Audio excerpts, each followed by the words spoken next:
I'm Dr. Ben Newman. I study coronaviruses, and I use that to answer your questions about, stupid SARS-CoV-2. Yeah, always about this virus, right? Let's see. Next question, which is a good question, is from Robin. How you doing, Robin? So the question is, what about kids? Are we working on a vaccine for those under age 16? Yeah, ah, good question. Especially since, as part of the, at least if you're in the US, part of the Biden plan is to definitely reopen schools. And I'm more comfortable with that if we can do it with vaccination, because that's the safe way to actually do this. And yeah, everything else entails some amount of risk. And so you're trying to balance, is the risk from not having them at school bigger, or is the risk of them getting COVID, spreading it back to their family, potentially hurting somebody else in the family, even if it doesn't kill the kid? Yeah, what are the risks there?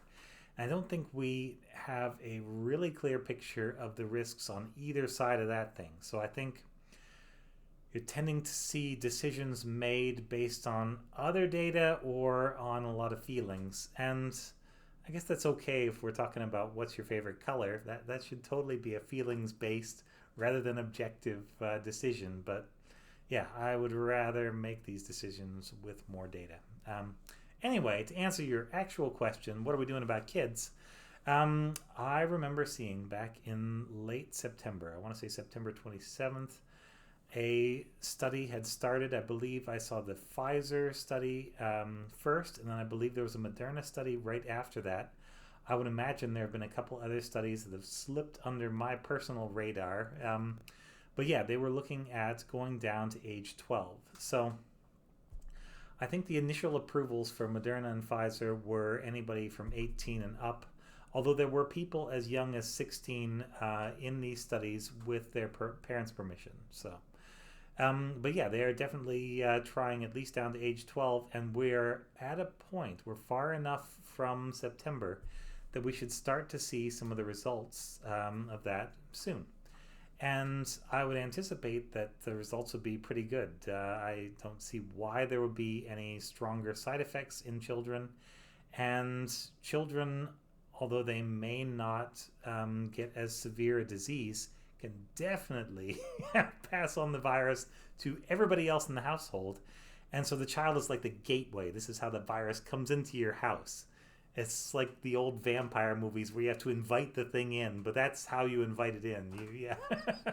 Send the kid to school, they come back home with your little virus, and then boom, all of a sudden everybody's got it. And that's that's not good. That's not what we want. That's not how we get out of this predicament that we're in. So yes, I believe help is on the way. I would expect sometime within the next month we should have some data on that, and I would expect approval to follow pretty quickly thereafter, because the vaccine is already approved in adults.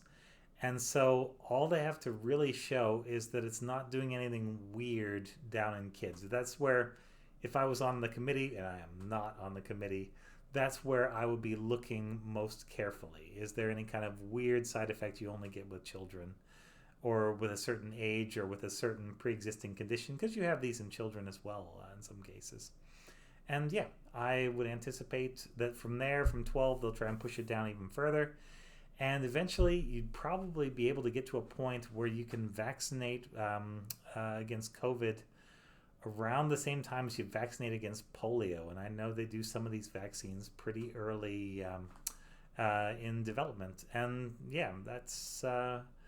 if the data say it's fine, it's going to be fine. Yeah, we just got to wait for the data to come in. And people are moving down, but this is how it works. You assume that all adults are equal.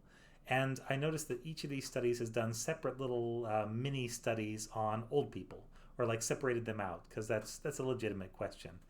And then as you want to go younger, you do it in groups. So maybe down to 12, then maybe down to 5 or 6, and then maybe down to, I don't know, like a 2-year-old or something like that.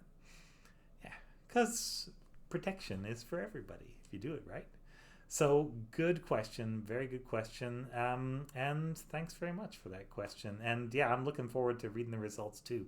Yeah, so we can both read them together. I'll cover them if I see them. Yeah, thanks very much. This is Ask Dr. Ben.